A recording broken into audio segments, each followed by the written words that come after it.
What's good, YouTube? It's me, Coach 67 Sports TV. Shout out to the awesome and amazing LDBC, Lions Den Bossy community. Shout out to the greatest university in the world, the Southern University, home of the mighty Jaguars. Before I get into this video, today at 2 p.m. Central Standard Time, it's the triumphant return of Bayou Sports Talk with episode 22. So check it out, 2 p.m. Central Standard Time today, Bayou Sports Talk with Kay, King Ray, and myself as we talk about a variety of different topics. We're going to talk about boxing news. We're going to talk about the Shakur Stevenson fight. We're going to talk about the New Orleans Saints. We're going to talk about the New Orleans Pelicans.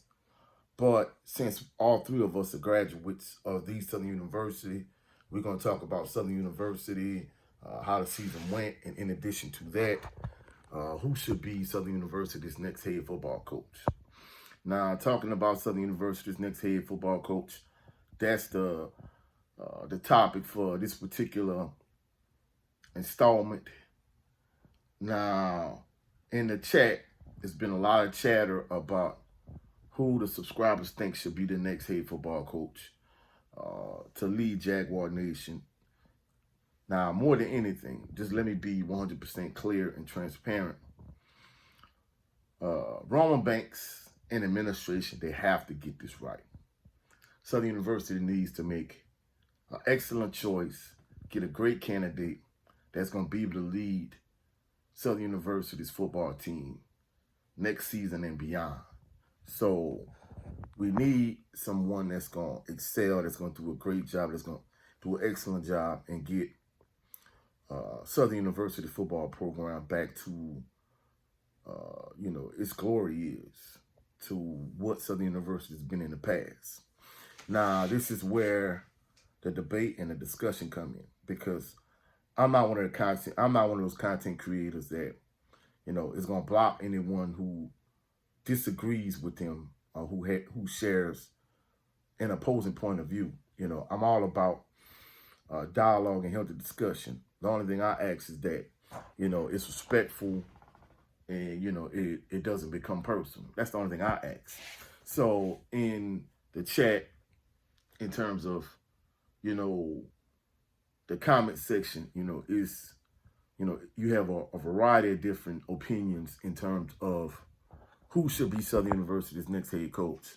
And basically, in terms of the HBCU world, a lot of individuals think Chennis Berry is the front runner. From what I understand, more than likely, if Southern University could beat out South Carolina State, from what I'm understanding, more than likely, he's going to be that guy. He's going to be the next head football coach at Southern University. Other individuals think Chennis Berry is going to end up at South Carolina State. And, he can also stay at Benedict College. So it's no guarantee that Southern University is going to get Chennis Berry. But from what I understand and what I hear, he's a leader in the clubhouse. To me, it makes a lot of sense. So I can see Southern University going in that particular direction. Now, other individuals think Trey Oliver is going to be Southern University's next head football coach. The reason being, just like Chennis Berry, he also has ties to Southern University. So you have two coaches that are at successful HBCU programs and two coaches that a lot of individuals think really make sense at Southern University. And from the Chennis Berry standpoint, he was assistant head coach under Dawson Odoms. In terms of Trey Oliver, he also has ties to Southern University, but he did graduate from North Carolina Central. So, he's already at North Carolina Central. My thinking is that he's been at Southern University. I think he has, since he graduated from North Carolina Central, to me, I think Southern University approaching him to be the head coach, I think is only going to give him a pay raise at North Carolina Central. That's just my personal opinion.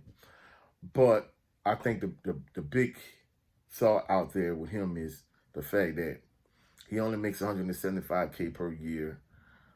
I don't know what North Carolina Central's financial situation is, but the thought is if Southern offers him more money, he's going to leave North Carolina Central to come to Southern. So, that's another, storyline that's out there. However, I gave you the short list in the previous video of individuals I heard as being considered. And in addition, the advocate had a list also. However, there's another list. Now, of course, some of the same individuals are on this new HBCU list, but some individuals whose names were not mentioned, like Sean Gibbs of Fort Valley State. His name is on this new list. Of course, Chennis Berry is already on there. Jabbar Jaluk. Both of those individuals have ties to Southern University. So for the exception of, also Sam Shade of Miles College. So Sam Shade of Miles College and Sean Gibbs of Fort Valley State, they was on this new list that was kind of floated out there. However, in the comment sections for my channel, basically, two individuals that one subscriber really thinks Southern University should go after is Kevin Falk and Ed Reed. Now, in terms of Ed Reed, I think the way everything played out with him and Bethune-Cookman, I think he pretty much burned any bridge that he would potentially have to HBCU because the way he handled himself at Bethune-Cookman, he's extremely outspoken. He pretty much threw Bethune-Cookman under the bus in multiple instances. I feel like if you have an issue with your employer or the institution that's, basically that you agreed to terms with, but really didn't officially put pen to paper, it seems like as if anywhere he's going to go, he's going to be a problem. So I think he kind of burned any bridges for Bethune-Cookman or any other HBCU you could potentially be the head coach for. So I don't think Southern, the way Southern name got kind of dragged into it also, but more than anything, I think Southern University nor any other HBCU would touch Ed Reed with a 10-foot pole at this point. However, the other individual that really was brought up was Kevin Falk.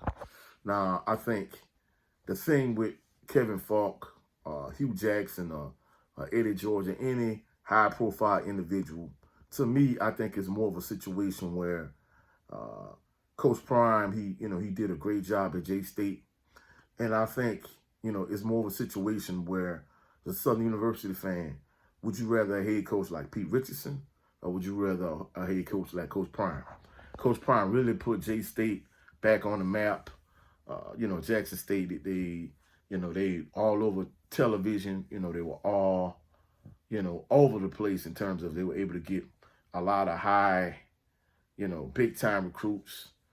They drew a lot of attention. And basically, they were like the talk of the HBCU world. So, that was the case. However, after 3 seasons, Coach Prime left and he went to Colorado. Whereas on the other hand, Coach Richardson, he was at Southern University from 93 to 2008. He won multiple SWAC championships. He won some Black National Championships. And essentially, he took Southern's program back to prominence. So the major question is a member of Jaguar Nation and the Southern University fan, would you rather a high-profile head coach like a Coach Prime, in the vein of maybe like a Kevin Falk, Ed Reed, that type of guy, or would you rather a head coach along the lines of a Pete Richardson, like a Chennis Berry, like a Trey Oliver, that's probably not going to be at Southern University just for a few years, but it's going to be there for multiple years, like 15 years, when you multiple SWAC championships, when you maybe about 4 Celebration Bowls. It's kind of the path you want to choose. And me personally, if I had to choose between a Coach Prime type head coach that's only going to be there for 3 years and that's really going to elevate and exalt our program, but in a short term, but leave once he gets the opportunity to go to PWI or Power 5 and essentially just use Southern University as a stepping stone, as opposed to a coach that's going to be there for years and essentially be at Southern University for the rest of his career and win you multiple SWAC championships, win you a few Black National Championships, win the Celebration Bowl a few times, and really gradually build your program over time and have a lot of success for a long duration of time. I rather the latter than the former. Me personally, I rather the Coach Richardson type archetype as the head coach as opposed to the Coach Prime. But that's just my particular preference. You know, tell me what you think in the comment section. And of course, there's already been some healthy discussion and healthy dialogue in the comment section in terms of Kevin Falk, Ed Reed, Chennis Berry, so on and so forth. So let's just kind of keep the conversation and discussion going. Remember, today at 2 p.m. Central Standard Time, it's the triumphant return of Bayou Sports Talk with episode 22. Also, go check out my brother Charity 11 Green's channel. Check out the brother Brent Fox channel. Also, our panelists, King Ray, go check out his channel. Ray Swank 225, go check out his channel. Also, check out Nita Nate channel. She was the guest host for Bayou Sports Talk on one episode. So check all of these channels out. Also, on this channel, we're trying to get to 1,000 subscribers before Christmas. So like the video, share the video, continue to have the dialogue in the comment section. But more than anything, subscribe to the channel. We're trying to get 1,000 subscribers before Christmas. I'll catch y'all for Bayou Sports Talk at 2 p.m. Central Standard Time. Catch y'all on the rebound. Peace and blessings.